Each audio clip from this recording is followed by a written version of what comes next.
ګرانو محترمو اوریدونکو، ستاسو په خدمت کې مونږه دا 13 کیسټ د احمد ګل او د ګلاب شیر او د سید اکبر په آواز باندې په ګڼه باندې پیش کوو. د ګل زمان له طرفه فرمیش هم د ګل زمان او د من نواز دی.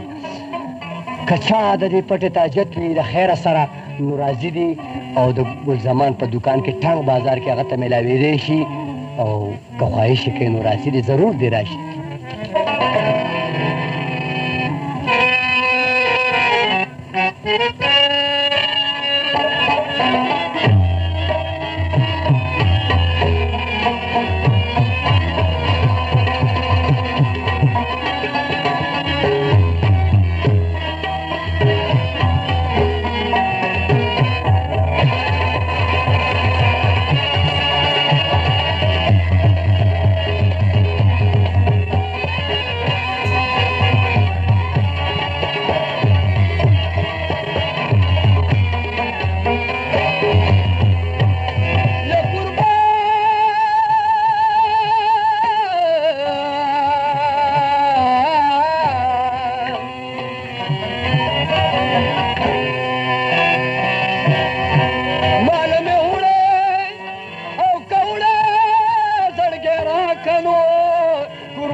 او کوره ولګوم